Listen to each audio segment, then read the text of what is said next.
listening to a Better Mousetrap podcast, a joint production with Far From TV. Before we dive into today's episode, we are proud and grateful to present this week's sponsor. MotoWord is the world's fastest human translation platform. Their 14,000 professional translators give you translations of any content in any language pairing that are accurate, human-performed, proofread, and client-ready. All this at half the price and 20 times the speed of any other human translation agency you are using today. Go to motoword.com. That's MOTAWORD.com. motoword.com. And for 10% off your first translation job, use a Better Mousetraps code AMB-2018. motoword.com. And today, we are coming to you from Root Hill Cafe in Gowanus on 4th Avenue. A lovely cafe. You should check it out. And I'm here with Andy Saldaña of New York Tech Alliance, New York Meetup Group. And your title is Director of Operations, is that correct? That's correct. Great. Can you tell us about the history of New York Tech Meetup, your involvement? So the meetup was actually founded in 2004 by Scott Heiferman, the founder of Meetup. And it started as a group of individuals and founders that were getting together to showcase, do show and tell of the products that they were working on and creating. Over the years, it quickly grew into a large gathering of monthly, and the numbers continue to increase as a meetup group. We are now the world's largest meetup group with about 59,000 members, and we hold our event monthly. As of end of 2017, we've been great to have a partner at Nexus that has been hosting us every month at their wonderful space. And we bring together about 300 people every month to showcase amazing technologies that are being built in and around New York City. New York Tech Meetup became a nonprofit organization in 2011. And since then, we've been working to create a more equitable and sustainable tech ecosystem for New York City. Our broader mission is to also increase access to the broad ecosystem to those that are underserved or may not have the same access that traditional entrepreneurs would have. And how do you try and implement that aspect of the mission? Is it through being a platform for other organizations to get the word out, or is there more active involvement? Yeah, so we partner with other nonprofit organizations located in the city and the surrounding boroughs to make sure that their entrepreneurs have access to the ecosystem. We do a lot of work with some of the boot camps, a lot of the community colleges that have entrepreneurship programs to showcase some of the technologies that are being created there, and giving the stage to young founders and new founders that are coming from all parts of New York City through those organizations, the stage and access to the ecosystem and the community that we foster. And what's your background? How did you find yourself in this position?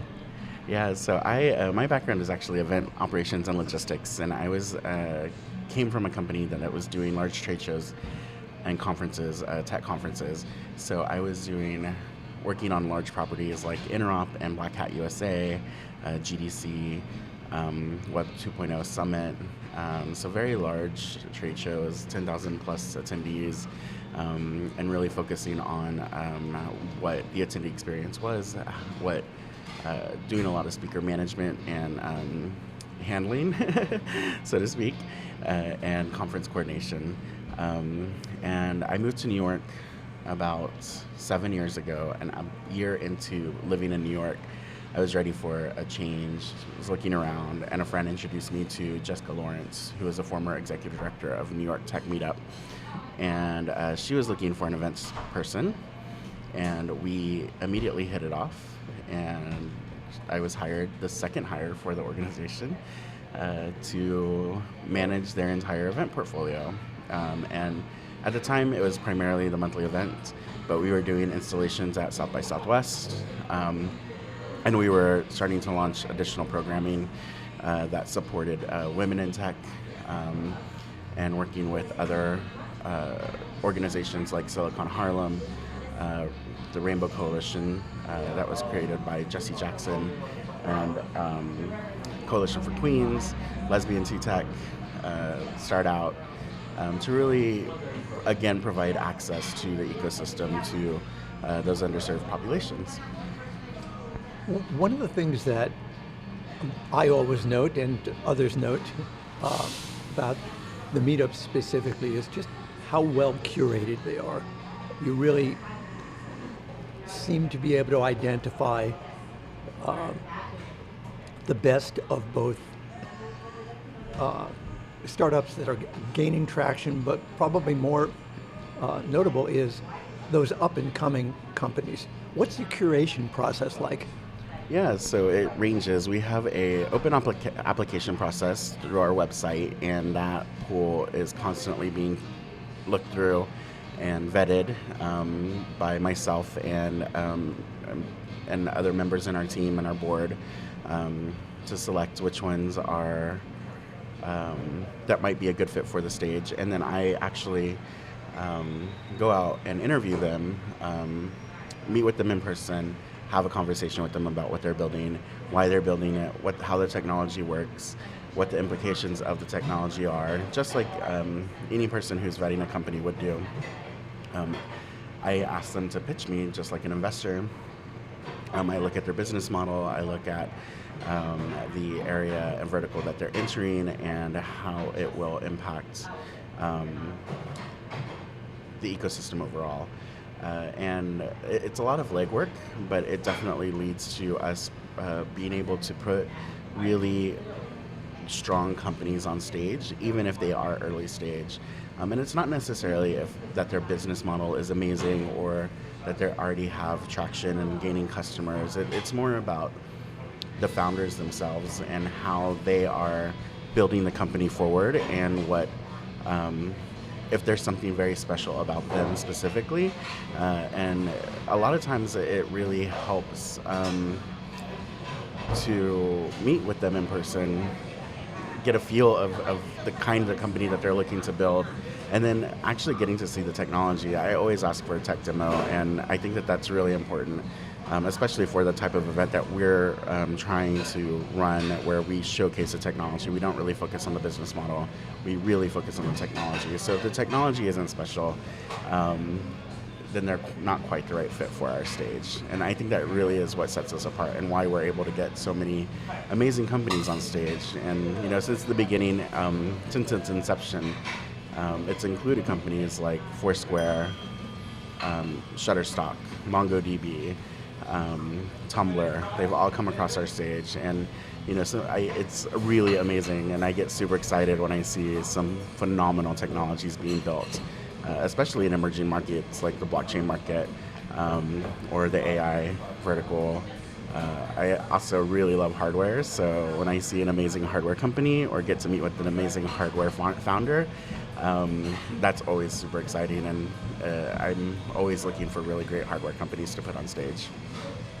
Well, you mentioned blockchain, which of course lets me segue into last night's event, which was really exceptional. It was top-notch. Last night's program was a little bit different. We got assistance in programming that event from Peter Shanley at BRD, and he is in the blockchain vertical and had an amazing group of companies that he wanted to showcase. But I worked with him really to talk about some of the ones that I had come across in press or in my searching for amazing companies, and we came to agreement of the companies that we would showcase and put on stage. Not all of our picks were available, unfortunately, but it was really great because a lot of the companies that I really look for, they have an impact on tech for people versus tech for tech, and so it was really great to see some of the companies last night that were building on this new blockchain technology, but really building products that were going to impact the user and in a positive and beneficial way, whether it's an artist with dealing with rights or true journalism and dealing with that kind of technology and the implications of what the technology can provide for journalism moving forward. And I'll just jump in and identify that company as Sludge, which is on the Civil platform. Exactly, and David there has demoed on our stage a couple of times, and he's always working on amazing products. And I find that as I interact with more and more entrepreneurs in the ecosystem, I get a lot of repeats that come back and want to showcase the new thing that they're working on once they've exited a company or have left one company and working with a new company. So it's really, we've become this touch point for founders and tech leaders to really showcase the technology that they're working on. And that feels very great to be that place that they know that they can come home to and really share what they're building with the community that is super supportive and willing to help with whatever they need. And with that, I'm going to jump to asking you about the obvious evolution of the New York tech ecosystem and the startup ecosystem, it having grown so much and continuing to diversify, and the role that New York Tech Meetup and New York Tech Alliance will play in the future, since there is so much specialization in events catering to their specific verticals. How do you see yourself in the future? Yeah, so I think we are shifting our focus from being a cheerleader of the overall New York tech ecosystem to moving to a more focused organization that is working to help those underserved populations. And that underserved meaning definition is really, I guess, depends on what you are looking at, how you're looking to define it. And the way that we are choosing to define it, of course, is in traditional ways to help underserved populations that might not have access to the resources due to their geography or their socioeconomic status. But we also want to provide access to the ecosystem to those that are brand new to the ecosystem. And so they're underserved in the ways that they don't know exactly what the resources are or how to navigate the ecosystem overall. And New York has become a huge tech ecosystem, second only to Silicon Valley, and it's a real monster to try to navigate when you're new to it or you don't know where to go. And we want to be that touch point. The New York Tech Meetup event is definitely a great touch point for that to come and be an introduction to the community. And then from there, we want to provide some training, entrepreneurship training about how to build better companies, things to look out for when you're starting to create, and the legal issues that you might encounter, the financial issues that you might encounter. How do you find funding, and provide that very fundamental training to those that are new to the ecosystem and that might not have access to that education because they come from non-traditional paths. Right, that makes sense. As you know, I speak with startup entrepreneurs a few times a month about the New York ecosystem, and I do point to New York Tech Meetup Group as essential to serve that function as what we could call the gateway to the New York ecosystem, to understanding it broadly, and then from there you can start to differentiate and focus more on your verticals. But it's almost like essential reading. Yes. Exactly. And one of the things that we look for in serving the community is making sure that we are looking at all of the areas of the community and identifying how we can be of service. So one of the programs that I'm looking to launch in the next year is Job Fair. And what we are really good at is showcasing technology that is being built behind the company walls. And I want to invite some companies to kind of do a New York's tech meetup style demo to showcase to these potential developers and hires with that specific ask in mind. So I'm gonna give them a few minutes to showcase the technology to a room full of developers, and have those developers network with those companies and see if they're able to make a match and find a hire. I really want to try to focus on not only the senior developers in the community, but also helping the junior developers that are coming through these non-traditional avenues like boot camps, or may have come through a community college coding training, and trying to open up those doors to get them employment at some of these larger companies or tech companies in the city that are desperate for tech talent, and letting people know that just because they don't, a person might not have the university pedigree doesn't mean that they don't have the experience needed and the aptitude to be an amazing hire for a company. And sometimes I think that if there's a little mentorship involved, it can, not sometimes, actually most of the time, I feel like if mentorship is involved and companies are willing to train and invest a little bit of time up front, the return on that investment is phenomenal, and sometimes their most loyal employees come from those kinds of relationships. Yeah, I would agree. Although I'd quibble about the university degree. I think that's less and less important. But still, your point is fundamentally right, which is there is a barrier to getting into companies for junior developers, but it's an experiential barrier. It's how do you get hired without the experience, and how do you get the experience without the hire? So bridging that is still a huge thing that needs to be addressed. I agree completely, and something that we're looking to focus on in the coming years with New York Tech Alliance, and trying to figure out how we can help make that bridge, to create that bridge, and to really amplify skill sets of these junior developers. And I speak at a lot of the boot camp courses, or some of the community colleges, on panels about important things they need to know about entering the workforce and things like that. And I'm a huge advocate of them doing a lot of volunteer work on their own, creating projects on their own, starting small apps and designing small apps, even just for fun, just so that they have a portfolio to show when they are going into these interview processes, just so that they have a place to point employers to say, you know what, I didn't go to an Ivy League education, but these are the 17 apps that I built in the last year. So here's my portfolio of work. And I know that I might be a little bit green working with the team, but here's where my aptitude lies.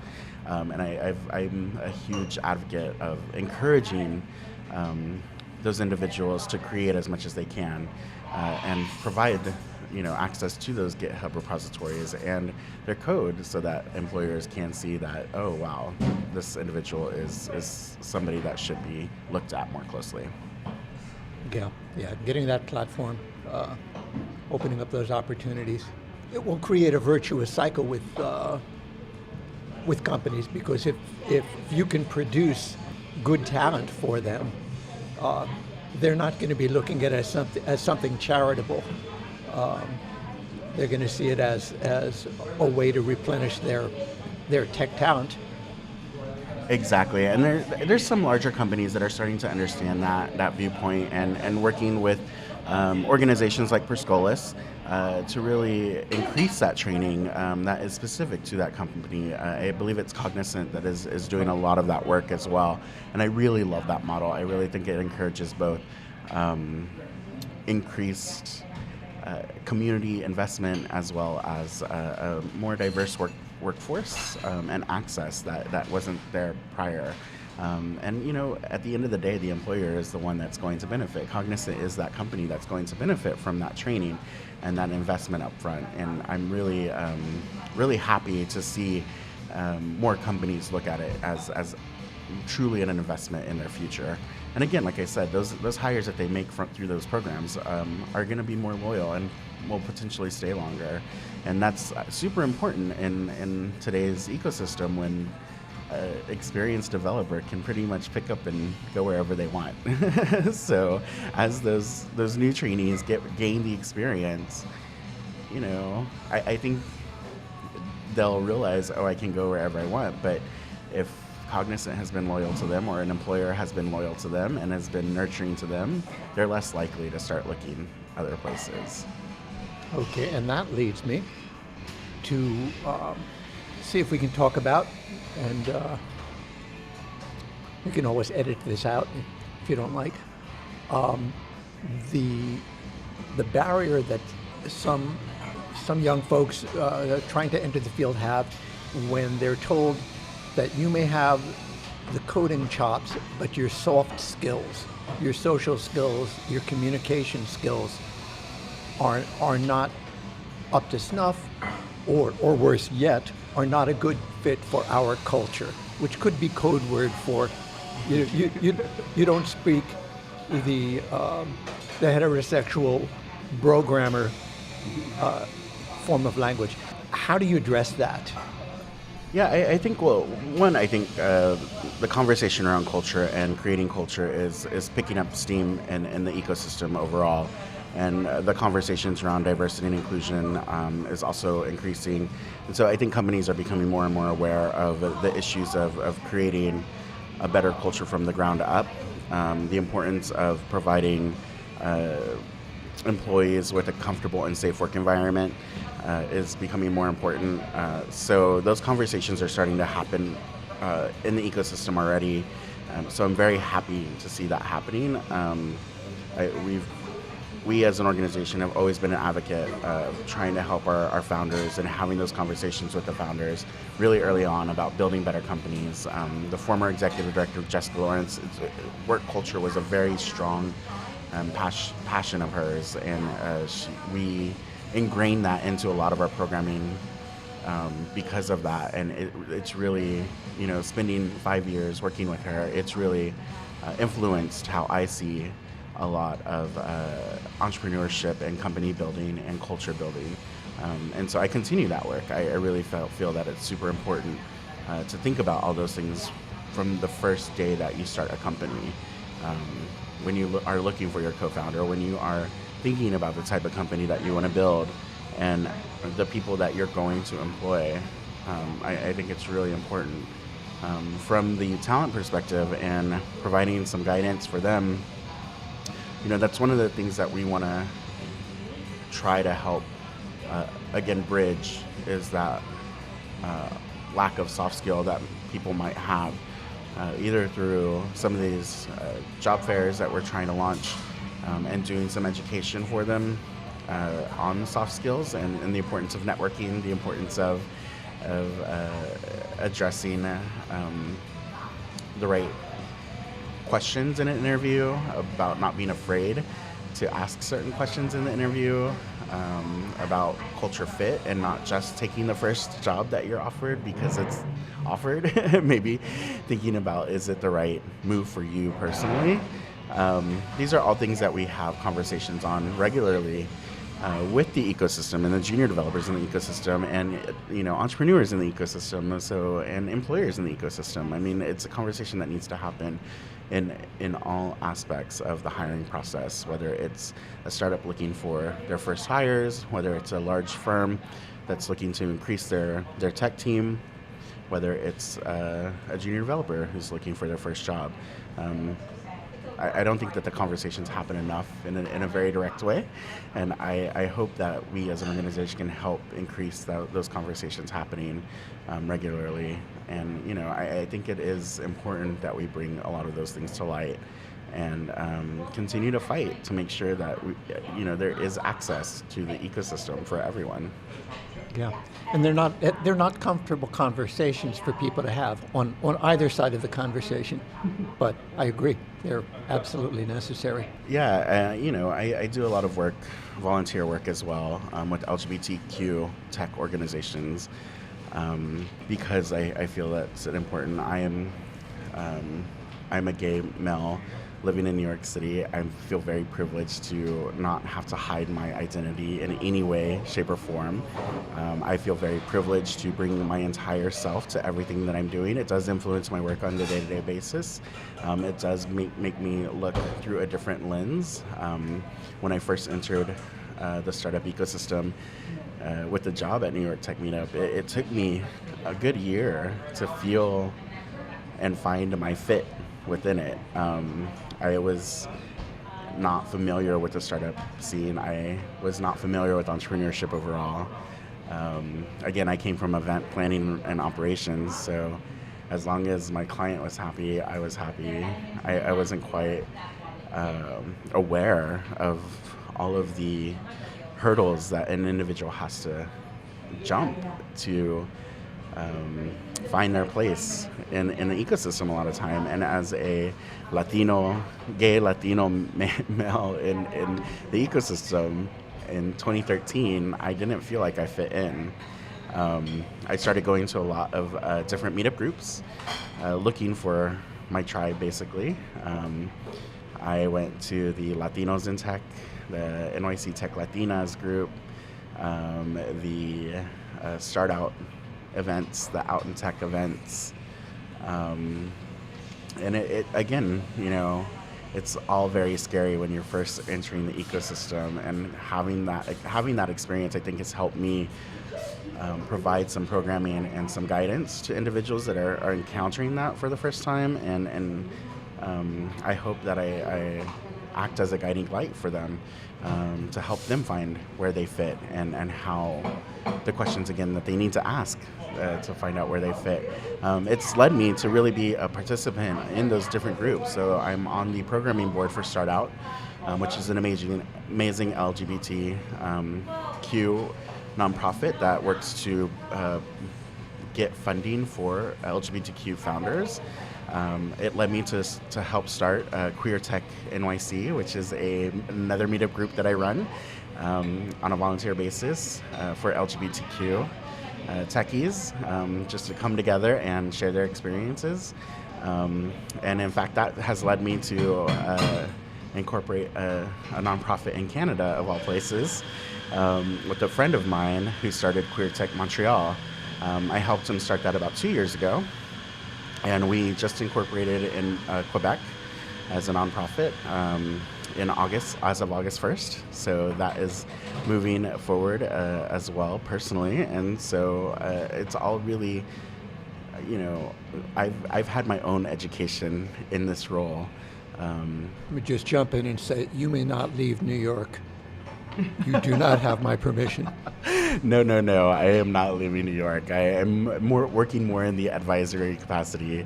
But again, it's really being in New York, in this ecosystem, learning entrepreneurship, living, breathing entrepreneurship, and working with these amazing tech companies has really shown me what's possible, and has opened my eyes to becoming an entrepreneur myself, to believing that I could be an entrepreneur. Prior to this role, I don't think, if you had asked me, are you an entrepreneur? I'd say, no, absolutely not. I want to work for a company and get paid.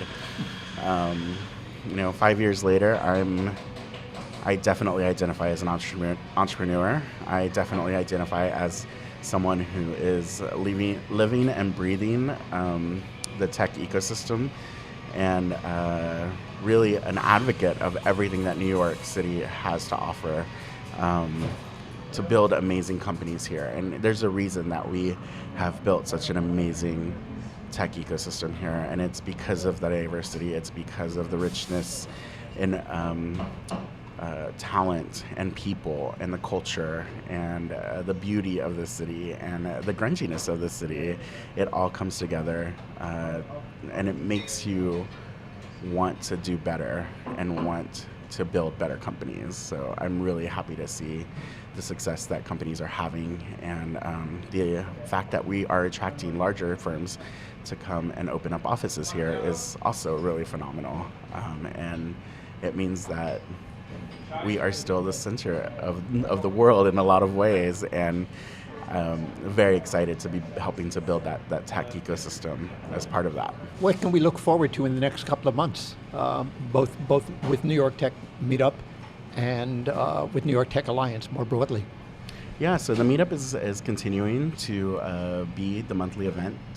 So if you have an opportunity to come, I encourage you to come and meet the community. It's such an amazing community to be a part of. And just being in that room, you feel that community vibe and that everybody is there to help. In October, we are doing a special event with the Swedish American Chamber of Commerce to showcase 10 companies that are making their launch in the U.S. soon.